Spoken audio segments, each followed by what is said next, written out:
si c'était moi dans mon lieu de vie privé, si tu veux.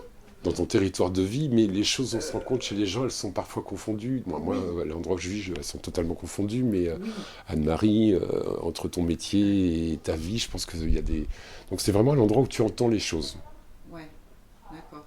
Oui, parce qu'on s'est posé la question, parce qu'elle me dit, mais il dit vous, donc c'est pour nous, toutes les deux. J'ai dit, Je mais non. savais pas. Mais Il a moi, dit, je vous aime bien en c'est duo, Laure. je trouve ça rigolo, c'est que je ne l'ai jamais fait en duo.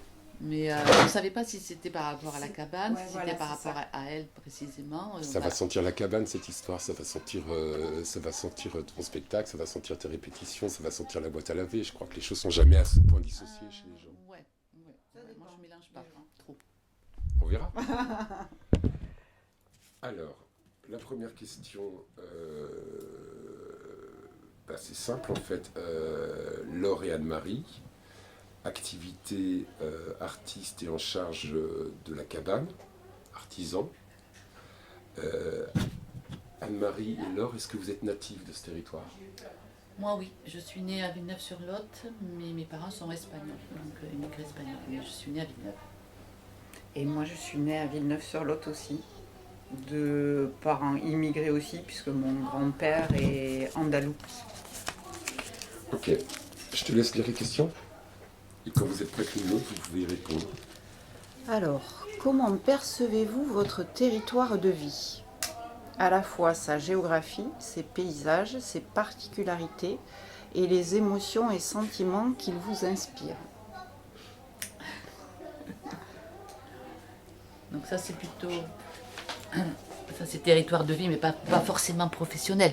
Non. Tu parles de... Donc sa géographie, ses paysages.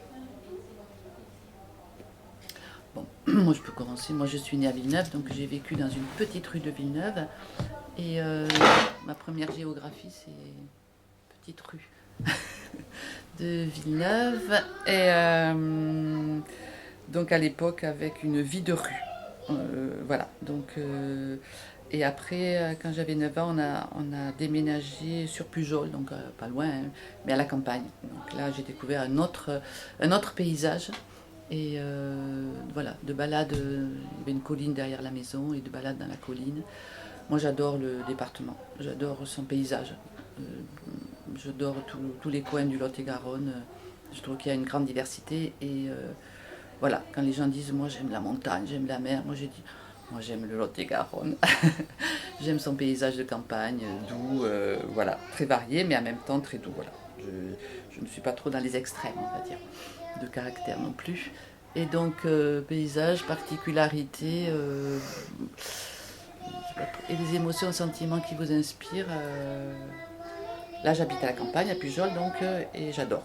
J'adore être à la campagne et les émotions. Après, je peux parler de la ville plutôt. Donc, j'ai connu Villeneuve-sur-Lot assez flamboyante, on va dire. Et par exemple, la rive gauche de Villeneuve, où il y avait plein de commerces, où c'était vraiment un vrai. Il y avait une vie. Il y avait la rive gauche et la rive droite. Donc, et la rive gauche, c'était. Voilà, on n'avait pas besoin d'aller de l'autre côté, en fait. On avait tous les commerces qu'il fallait, tout ça. En fait, c'était assez. Voilà, nous, on était plutôt rive gauche. Et voilà, quand on allait de l'autre côté, c'était plus les riches, quoi, la rive droite. Il y avait ça déjà à Villeneuve, enfin, il y avait ça déjà, je sais pas pourquoi j'ai dit déjà.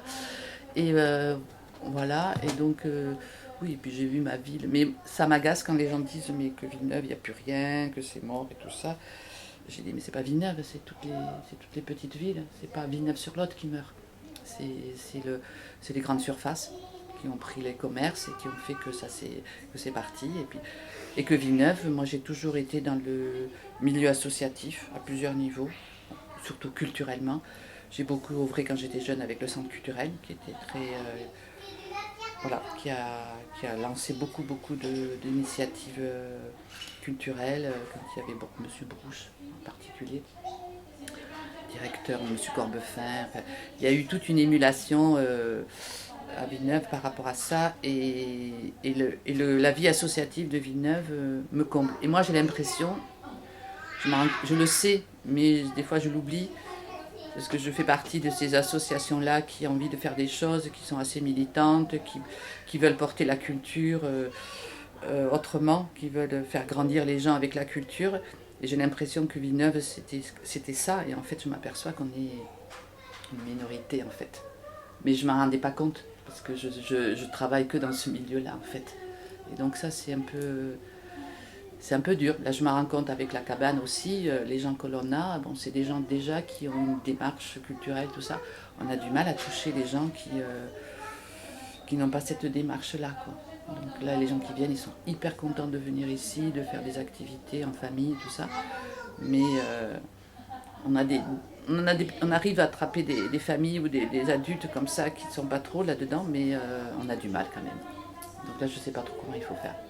Moi, j'étais contente d'être en centre-ville pour pouvoir toucher les gens du centre-ville, mais on a du mal quand même. Bon, c'est tout.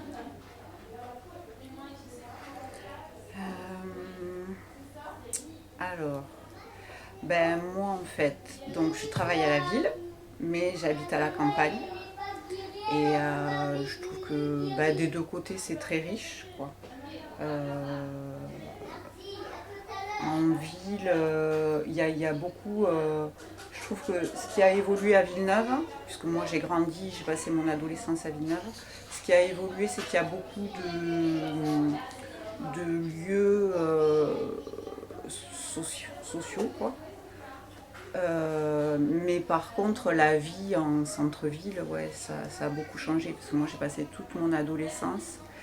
Et donc, je traînais avec, voilà, avec des gens de Bias, de Casseneuil.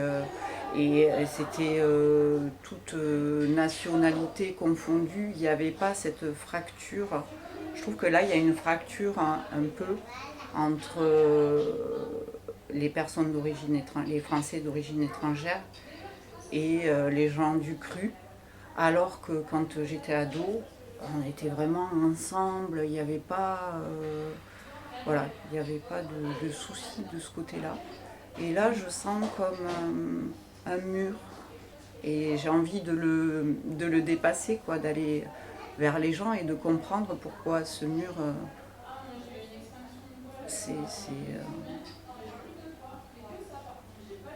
ouais, j'ai du mal avec ça. Je trouve ça bizarre, quoi.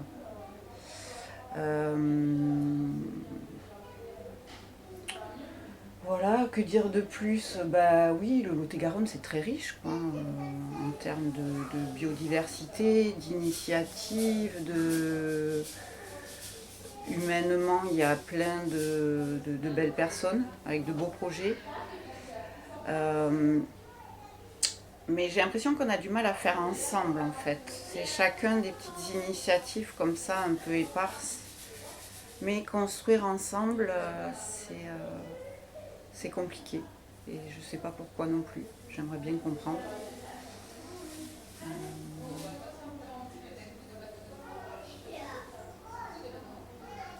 Ouais.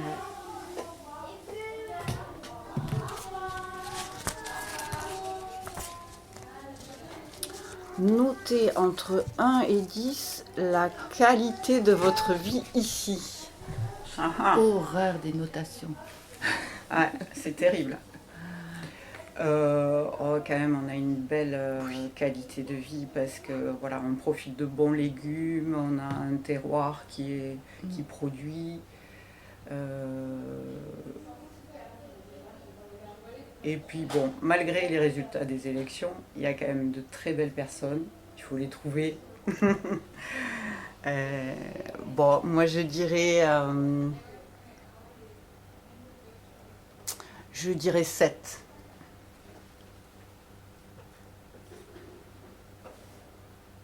Moi, je ne veux pas mettre de notes, mais j'ai été institutrice dans une autre vie et Oui, déjà, j'étais un peu contre ça. Et oui, voilà, il y a une qualité de vie. De toute façon, on le voit parce qu'il y a des gens d'ailleurs qui viennent en retraite ici parce que la qualité de vie est intéressante, quoi, au niveau voilà, des légumes, du climat, enfin, tout ça. Et voilà, mais c'est vrai que Quand on voit que Villeneuve, c'est Le Pen qui est passé devant Macron, on se demande voilà, pourquoi ça, je ne comprends pas. Voilà, mais c'est une bonne qualité de vie. Si on sait trouver les bons endroits aussi, les bonnes personnes, si on est curieux aussi, je pense qu'il faut avoir cette démarche-là. Je pense qu'il y a des gens qui s'enferment un petit peu dans leurs problèmes, parce qu'il y a des pauvres, donc ils s'enferment là, pour eux c'est trouver à manger, c'est aller au resto du cœur, au secours populaire, chercher à manger, donc eux ils sont peut-être pas... ils se demandent pas si la qualité de vie pour eux elle est bonne ou pas, parce qu'ils sont enfermés dans leurs soucis. Donc voilà, après il faut que ces gens-là puissent aller ailleurs, mais c'est vrai qu'on ne sait pas trop comment faire.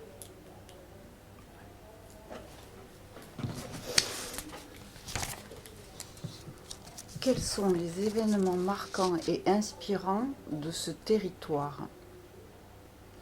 Cela peut être un personnage inspirant, un moment historique ou anecdotique, ou quelque chose de plus invisible. Événements marquants et inspirants de ce territoire. Mais pour nous personnellement, c'est pas forcément Pour lequel tu penses que c'est structurant de nos récits collectifs. Oui. En Anjou, tout le monde te dirait les Plantagenets. C'est comme ça, c'est les Plantagenets. Ah, oui. Personne ne les a connus, mais les Plantagenets ont créé l'architecture, ont créé des grands récits, oui. le roi René.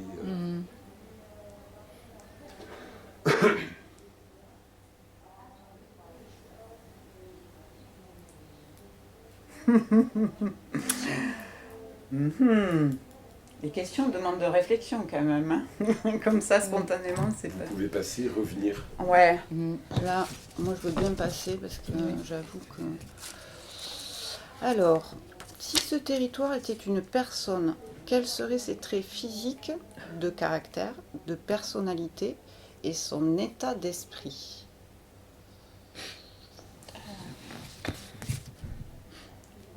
Ses qualités physiques. Oui. Je cherche un programme de la cabane. C'est le maman qui Sur le portant de Oriana. Une personne.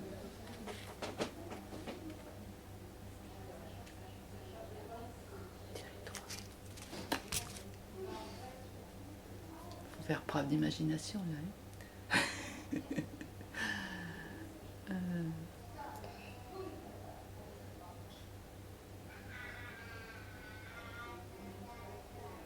Alors, comment dire, au niveau du territoire, pour moi, c'est une personne, enfin, je veux dire, physiquement, le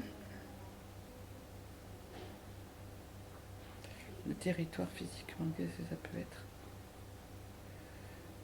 C'est un habit de toutes couleurs, enfin, physiquement, il y a plein de couleurs différentes, parce que le paysage du Lot-et-Garonne est très différent, quoi. Il y a des petites collines, il y a des plateaux, il y a des vallées, il y a des forêts, il y a des champs, enfin, il y a un peu toutes les...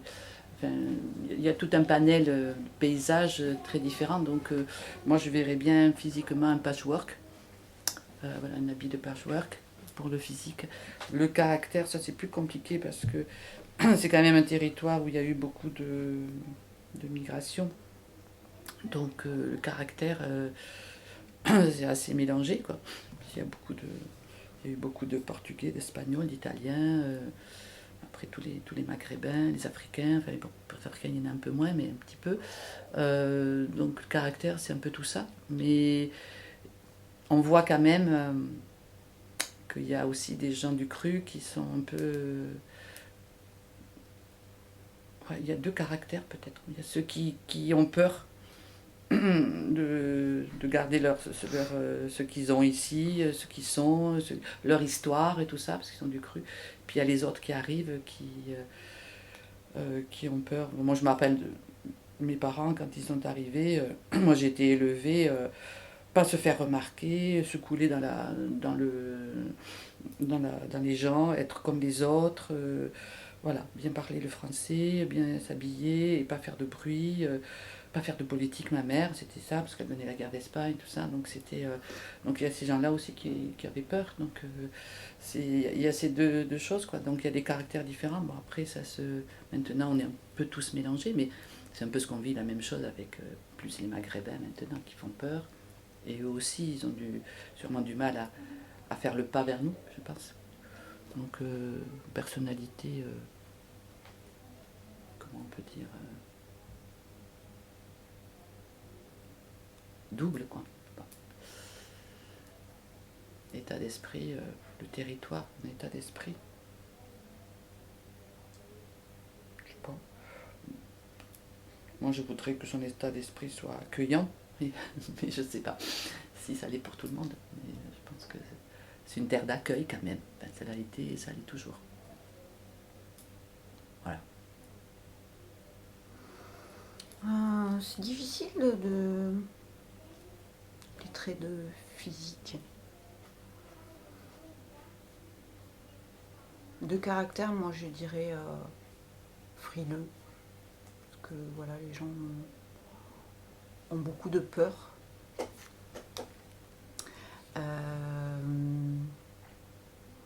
C'est assez paradoxal parce qu'à la fois, c'est comme dit Anne-Marie, il y a plein de gens accueillants qui ont plein d'idées.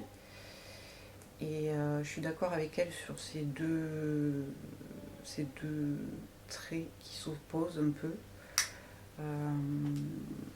Et les gens ont du mal à être innovants, quoi, à se réinventer, je trouve, en Lot-et-Garonne.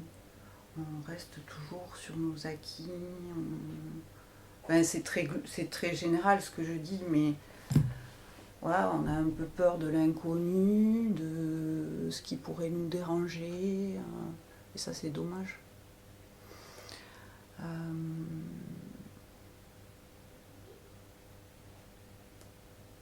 Qu'est-ce que je peux dire d'autre ?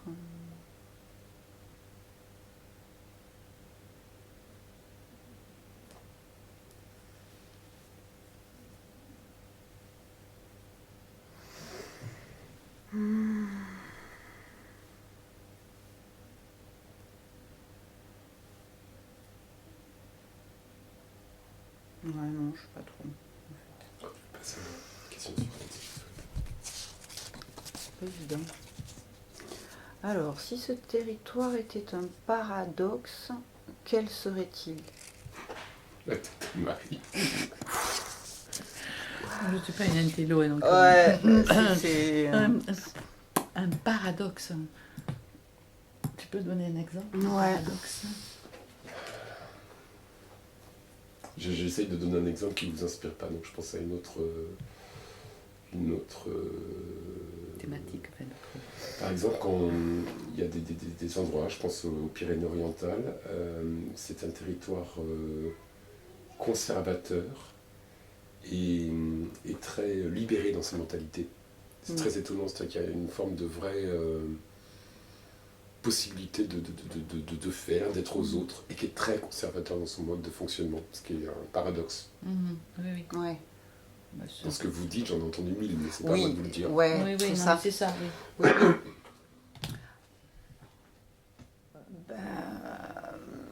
Ouais, c'est ce que tu disais tout à l'heure. C'est ce côté où c'est une terre d'accueil et d'immigration, et en même temps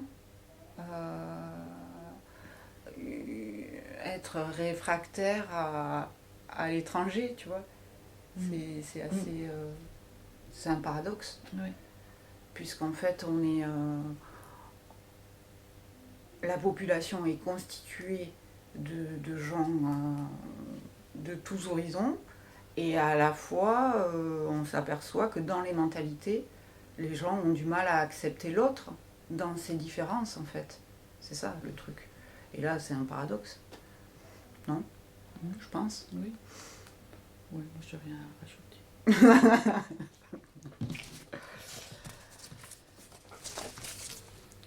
Si ce territoire avait un secret, quel serait-il ? Un secret. Un secret.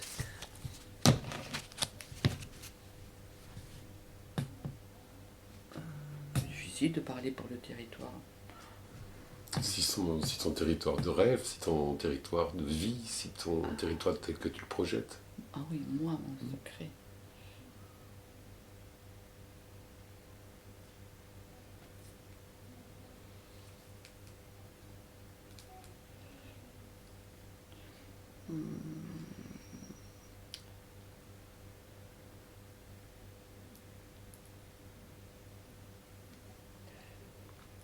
Bah, moi, je peux parler que par rapport à ceux qui me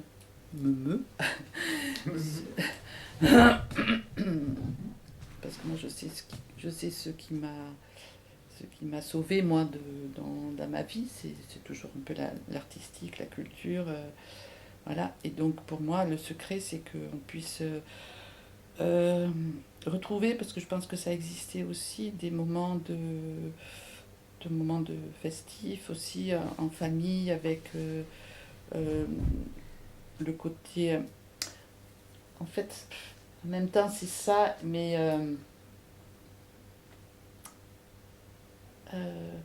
de création commune plutôt que de côté festif, de faire la fête, tu vois. Enfin, de pouvoir avoir des moments où on peut créer ensemble. Donc voilà, le secret c'est pouvoir faire ça, mais avec plein de gens différents, des âges différents et tout ça, et de créer des choses, de créer, voilà. Mais ça peut être, bon, c'est... Et puis de faire grandir les gens, de les aider à avoir une conscience un peu plus peut-être ouverte à certaines choses qui me semblent importantes. Donc des fois je trouve que les gens se contentent de peu, enfin, et de ce qu'ils vivent, quoi. C'est de pouvoir, moi je crois beaucoup aux livres, à la lecture, au spectacle vivant, tout ça, pour que les gens qui vivent des émotions ensemble déjà. Bon, il y a les émotions individuelles avec le livre par exemple, mais des spectacles vivants c'est ensemble. Et c'est de donner aux gens de pouvoir vivre des émotions qui les font bouger à l'intérieur, pas des émotions qui les maintiennent dans un... Ça faudra pas le mettre, parce que le carnaval de Villeneuve, tu vois, J'y pensais, voilà. C'est pour ça que je ne l'ai pas dit. Parce que moi j'en ai fait des carnavals avant. Je pensais carnaval, quand je t'écoutais, je me suis dit, est-ce que je pose la Oui. question pour la provoquer? Ouais, non, parce qu'on y est. Enfin, moi là. j'y suis passée, voilà, parce qu'on a été sollicité en tant qu'association pour participer, donc on n'avait pas envie de faire un char, enfin, bon, parce qu'on n'a pas les moyens de faire un char ici, enfin bon. Et c'est pas ce qu'on veut faire avec les gens. Bon, on aurait pu faire un char partagé avec.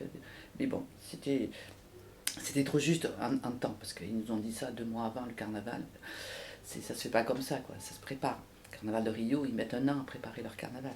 Donc, et puis, qu'est-ce que c'est, quoi, le carnaval pour eux? Donc, bon, j'y suis passée, ils ont donné un prix au meilleur déguisement, et puis il y avait de la musique, disco, enfin, c'est un truc comme ça, là, bon. Bon, mais les gens, ils ont dansé, ils ont bougé, ils étaient contents, ils étaient déguisés, c'est bien ça, mais je veux dire, il faut le penser autrement, quoi, le carnaval, que ça fasse réfléchir les gens, parce que ça, c'était ça, au début, le carnaval. Enfin, voilà, c'est ça, c'est pas que... Donc voilà, c'est faire de la culture qui divertit les gens, mais qui les font grandir. Voilà. Après, bon, il y a tout ce qui est écologie aussi. Le secret, c'est qu'on a un territoire où on peut faire de l'écologie. On a tout ce qu'il faut pour bien manger, pour bien vivre. Donc ça aussi, c'est un secret du territoire. Bon, ça tu sais, parce que tu travailles aussi là-dedans. Donc, voilà. Ouais, ben moi je vais faire la transition. Du coup, moi il y a une chose essentielle. Le secret, c'est la force du vivant, de la nature, et c'est vraiment quelque chose dans lequel on peut puiser et trouver plein de ressources, quoi. Donc il faut vraiment... c'est une richesse. Et l'autre volet, moi je trouve que c'est l'humain, quoi, la force de l'humain, de ce qu'il est capable de donner, d'apporter. Et c'est ça le secret qui fait qu'on peut changer les choses, quoi, en fait. Ces 2 facteurs-là, c'est pour moi les 2 facteurs essentiels, quoi. Et la culture, bien sûr, Mais l'humain, ouais. Peut-être que je suis un peu, comment dire, utopique, mais dans ma vie, voilà, c'est ce qui m'a toujours porté, en fait. C'est ces deux choses-là, la nature et l'humain.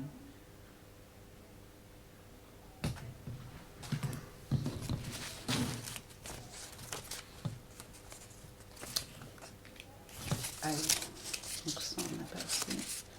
Quelles sont les richesses et les atouts de ce territoire? Les richesses et les atouts.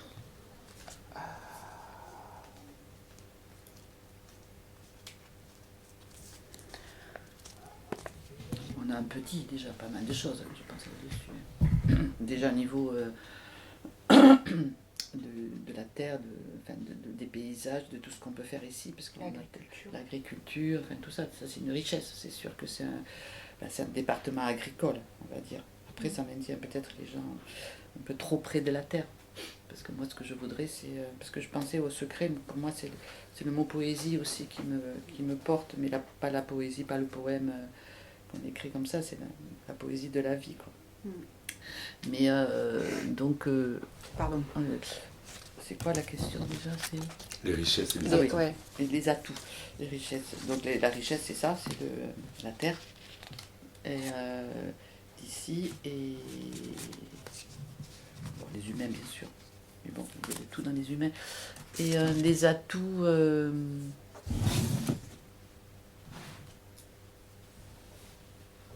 c'est ça, c'est aussi ça, quoi. Si, les richesses, je dirais aussi quand même, il y a des réseaux quoi, qui se sont construits. Donc, et on s'aperçoit qu'ils sont en train de s'étoffer, donc ça, je pense que c'est bien.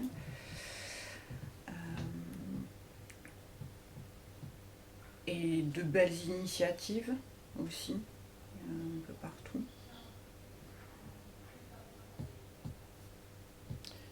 J'ai l'impression qu'il faut rester toujours quand même dans ce qu'on fait un peu modeste, quoi. Parce des fois on voudrait que ça aille plus vite, que ça...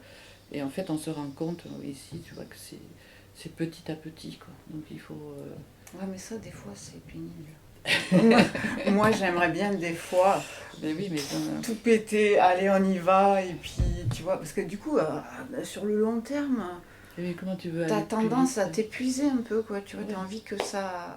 Waouh, mais les allez, gens, tu on peux y pas va. les forcer, les gens. Si tu vas en force, ils vont fuir. Mais ouais, je sais.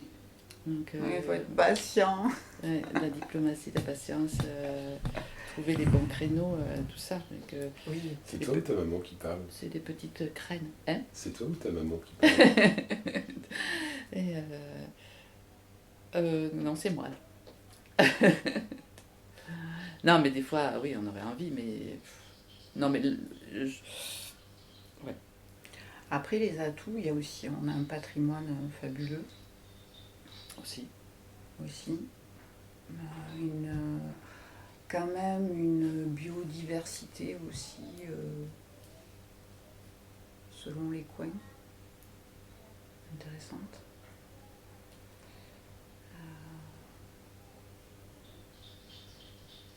Puis culturellement, c'est quand même assez riche aussi. Enfin, au point de vue musique, bon, Oui. ça pourrait l'être plus, bien sûr. Mais il y a quand même, tu vois, par exemple, la musique, il y a plein de petits groupes, il y a... Oui, oui. C'est pas forcément des gros événements. Il y a quand même pas mal d'artistes, quoi. Oui, je pense.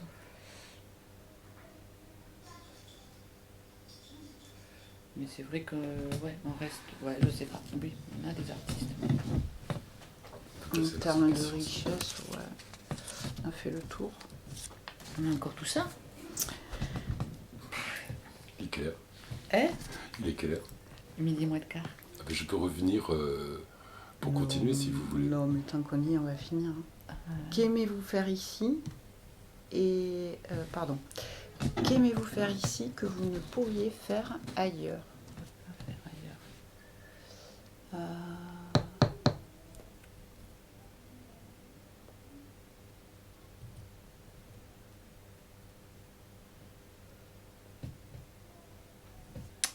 Ben justement, moi, je dirais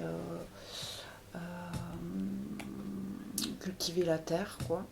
Peut-être qu'ailleurs, je pourrais pas, je sais pas. Et puis aussi, qu'est-ce que j'aime faire ici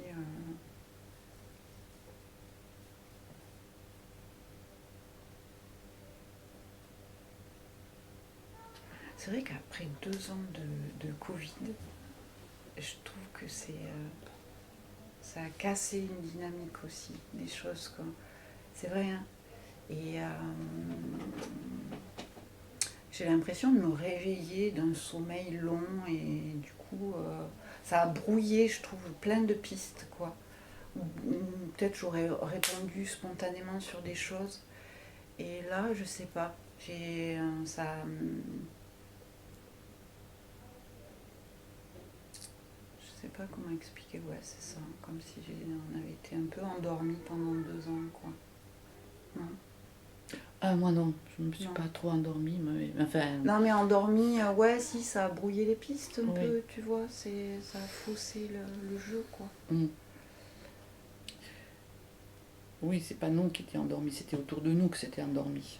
Du coup, on ne pouvait Oui. pas faire les choses. Oui. On avait encore envie de faire des choses, mais on ne pouvait pas les faire. Mm. Donc, bon, c'est plutôt ça. Mais après, c'est vrai que c'est difficile. Moi, je pense que ce que j'ai envie de faire ici, je pourrais le faire ailleurs. Sauf qu'ici, j'ai un réseau. Je réfléchis. Oui, je réfléchis.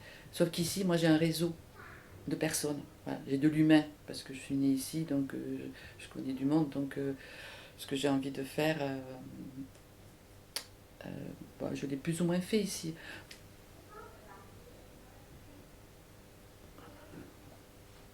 Mais après, c'est pas une histoire de territoire, quoi. C'est une histoire de moyens. Et pour respecter le temps, on va économiser les questions. Celle-ci, c'est... Quels sont les manques et les faiblesses de ce territoire? Ouais. Je pense qu'on est un peu... on est un peu oublié dans la Nouvelle-Aquitaine, enfin l'ancienne et la nouvelle, je trouve, comme département un peu... bon, toi, peut-être, tu sais trouver des sous ailleurs, loin, mais pour nous, pour faire avancer les choses, c'est difficile, quoi. Donc, je sais pas si ça vient de les politiques, si ça vient de... Les faiblesses, c'est le manque d'ouverture, quoi. Moi, je trouve que, ouais, comme on disait tout à l'heure, il y a plein de choses qui se passent, mais ça manque de liens, quoi. De liens, d'entraide, d'échanges. On pourrait optimiser ça, et ça serait vraiment une richesse pour le territoire, je pense. Ouais, mais on dit ça depuis... On dit ça à chaque fois, on dit depuis longtemps ça, et c'est compliqué, mais je pense que c'est difficile de faire des choses. Enfin, nous on essaye ici à un petit niveau, et que ça c'est possible, avec déjà les gens de la rue, on essaie de faire des choses ensemble. Mais voilà, mais après, pour passer à autre chose, c'est compliqué quand même, je trouve, quand c'est faire plus... on a envie de faire ensemble, mais... Pourquoi? Parce que tu as l'impression que ça va rajouter des choses. Alors que peut-être que, au contraire, ça va faciliter... tu vois? Je sais pas. Les faiblesses, qu'est-ce qu'il y a comme faiblesse? C'est pas évident, hein, la question. On peut passer à autre chose. Une idée, même folle, et irréalisable, pour amorcer une dynamique de mieux vivre ici. Là, il faudrait qu'on réfléchisse, quoi. Non, même folle. Tu y as déjà réfléchi, j'en suis sûr. Non, mais je suis trop vieille maintenant, je réfléchis plus. Arrête. Ah non, J'ai fait partie d'une troupe de théâtre. On a essayé de faire vraiment un travail sur le territoire. On a monté un théâtre, on a acheté un lieu. Bon, voilà, pour nous, c'était déjà assez fou. Enfin, pour nous, petits comédiens lot-et-garonnais qui n'avons pas fait d'école, tout ça, de théâtre, un agriculteur, un ébéniste, une instite et je sais plus quoi, l'autre. Et donc, on a monté ça. Moi, j'ai fait mon petit lieu. Oui, maintenant, qu'est-ce que je voudrais une idée folle pour mieux vivre ici. Je voudrais redevenir jeune pour recommencer, avoir plus d'énergie. Mais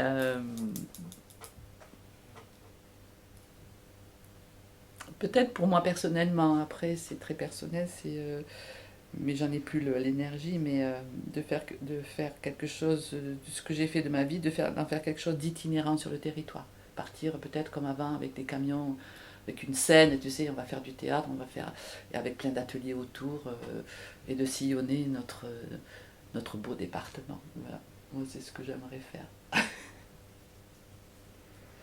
Ouais, ben moi je reviens à ce que je disais, quoi. C'est plus s'écouter, aller vers l'autre et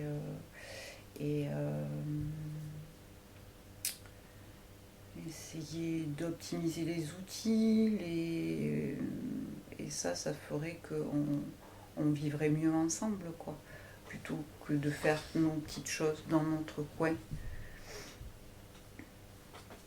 On va arriver à la fin. On a déjà répondu. À deux, c'est plus long, c'est sûr. Non, mais c'est plus passionnant. Quel talent, quelles envies pourriez-vous consacrer à un projet de territoire? Ouh.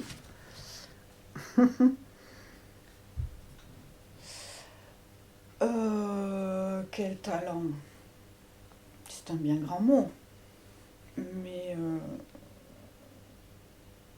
moi, tout ce qui est communication, animation,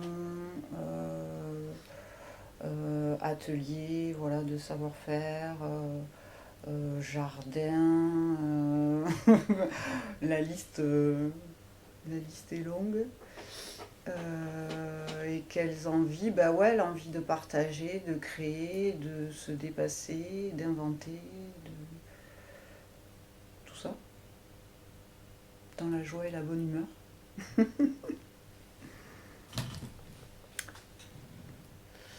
En fait, moi, j'ai rencontré Zabo. Et en fait, maintenant, à côté de la cabane, mon projet de territoire, c'est d'être avec elle aussi. Parce que je trouve que ce qu'elle fait me convient bien et que j'aime bien, j'ai besoin d'être portée par quelqu'un à qui j'ai vraiment confiance et qui me donne envie et qui a des valeurs qui me correspondent vraiment et que je trouve que sa démarche, parce qu'elle est vraiment là-dedans, de faire ensemble son projet de spectacle là, avec J'ai rêvé la révolution, et puis le nouveau spectacle on monte, de mélanger des amateurs, des professionnels, des gens qui n'ont jamais fait de théâtre et là on a passé un week-end avec un chorégraphe et avec elle dans la mise en scène. Pendant 2 jours on était enfermés dans un théâtre et on a vécu un truc... moi qui suis un peu professionnelle, on va dire, qui a toute une expérience, j'étais avec que des gens amateurs qui n'ont jamais fait ça et c'était un régal pour moi d'être là et de voir un groupe qui se constitue dans un projet. Et donc voilà, moi je suis embarquée avec Zabo à côté de la cabane, où là j'ai porté ce projet pendant 4 ans et que voilà, je suis toujours là, mais avec Laure, on va pouvoir partager, donc je vais pouvoir vivre aussi des choses à côté. Et voilà. Après, je peux pas en faire des tas de projets, quoi. Donc là, ça me prend déjà pas mal d'énergie avec Zabo. Mais voilà, voilà, c'est ça, pour l'instant. Vous avez une conclusion sur le temps qu'on a partagé? Sur ce que vous avez dit, sur les images que vous avez eues?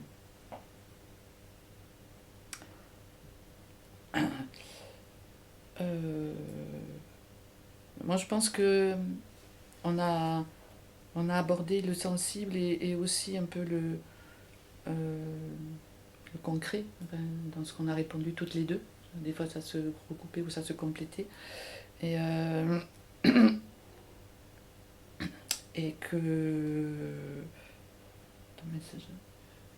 J'ai pensé à un autre truc, mais il est parti. Ben moi, je suis curieuse un peu de voir les résultats de cette carte sensible. Voir ce qui va émerger de tout ça, quoi.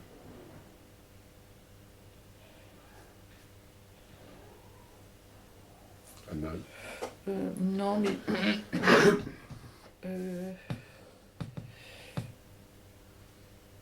Voilà, ça permet d'essayer de mettre des mots sur des fois des choses qu'on réfléchit, mais on ne met pas forcément des mots tous les jours, quoi, sur des trucs. Dans ce que tu as proposé là comme question. Après,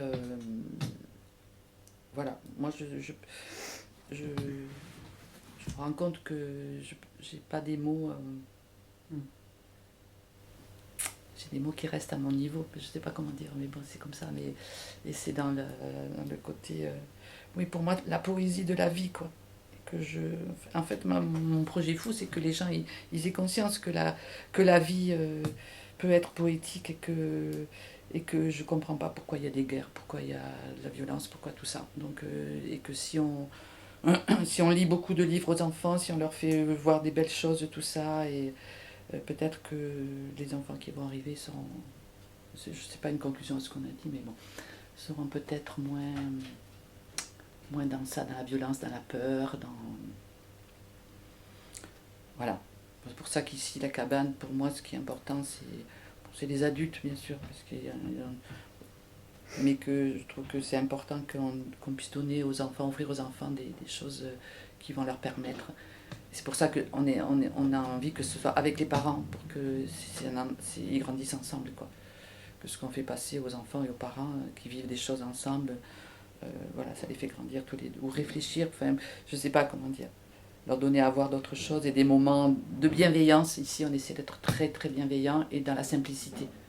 Voilà, c'est chacun fait ce qu'il peut à son niveau. Il n'y a pas de jugement dans les ateliers de création et tout ça. C'est assez... Oui, après, il faut qu'on trouve le moyen de plus, mais c'est... peut-être aussi que c'est montrer un peu aux enfants et aux adultes qu'on a le droit d'être un peu fou. Et que justement, dans cette folie, on peut trouver un peu de poésie, un peu de quiétude, quoi. Tu vois, il y a ça aussi. Ouais. Tu vois, hier, on a fait... Inventer un monde. On a créé des... Parce que la réalité est parfois violente et souvent violente. Ouais. Comment ça s'appelle ce qu'on a fabriqué hier, là? Le truc vent, là. Ah oui, un poisson koi nobori. Et on est allé sur la place et on a fait courir les enfants. Il y avait une petite fille en chaise roulante qui s'est éclatée à courir sur cet espace. Il vole, pour voler un peu derrière. Ça, mais, voilà. Et puis ces enfants qui couraient avec leur poisson volant, là, c'était voilà, ce genre de choses. Joie, quoi. Voilà, dans la joie et dans la simplicité. Ensemble. C'est ça. Ensemble. Merci.